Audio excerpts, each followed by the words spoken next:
మహాసంకల్పం YouTube channel ప్రేక్షకులకు స్వాగతం.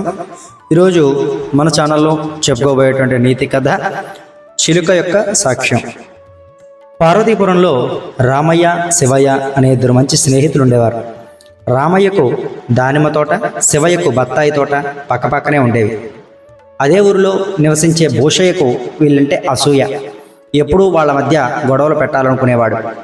ఒకరోజు రాత్రి భూషయ్య ఇద్దరు మనుషులను పెట్టి దానిమ్మ పిందెలు కోయించి వాటిని శివయ్య తోటలో విసిరించాడు.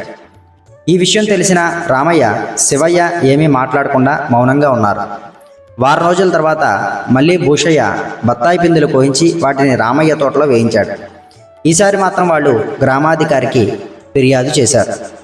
ఇదంతా భూషయ్యే చేయించాడేమోనని మా అనుమానం అని శివయ్య చెప్పాడు.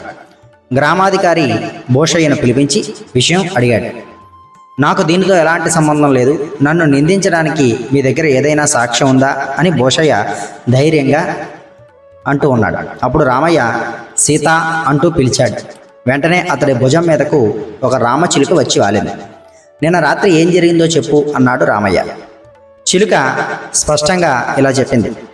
నిన్న రాత్రి ఇద్దరు మనుషులు శివయ్య తోటలోకి వచ్చి బత్తాయి పిందెలను తెంపి మన తోటలో వేశారు. వాళ్ళతో పాటు ఈ మనిషి కూడా ఉన్నాడు అంటూ భూషయ్యను చూపించింది. ఇది అబద్ధం చెబుతోంది అని భూషయ్య అరిచాడు. అప్పుడు చిలుక, ఆయన తాళం చెవికి ఉండాల్సిన చక్రం అక్కడ పడిపోయింది, నేనే దాన్ని తీసి మా యజమానికి ఇచ్చాను, కావాలంటే ఒకసారి ఆయన తాళం చెవిని చూడండి అంది. గ్రామాధికారి భూషయ్య తాళం చెవి పరిశీలించగా నిజంగానే దానికి చక్రం లేదు. అప్పుడు గ్రామాధికారి ఇప్పుడేమంటావు అని ప్రశ్నించాడు. భూషయ్య తల వంచి, నన్ను క్షమించండి, వాళ్ళ మీద అసూయతోనే ఇలా చేశాను అని ఒప్పుకున్నాడు. గ్రామాధికారి ఆదేశిస్తూ రామయ్య, శివయ్యలకు జరిగినటువంటి లక్ష్యానికి నష్టపరిహారం చెల్లించాలి, మళ్ళీ ఇలాంటి పనులు చేస్తే కఠినమైన శిక్ష పడుతుంది అని హెచ్చరించాడు.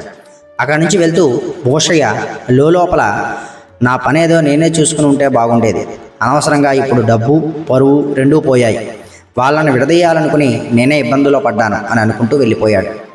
ఈ కథలో మనం గ్రహించాల్సినటువంటి గుణపాఠం, అసూయ, మోసం చివరికి మనకే నష్టం. నిజం ఎప్పుడూ కూడా ఏదో ఒక రూపంలో బయటపడక తప్పదు. ఛానల్ సబ్స్క్రైబ్ చేసుకోండి, ఈ కథను 10 మందికి అందజేయండి.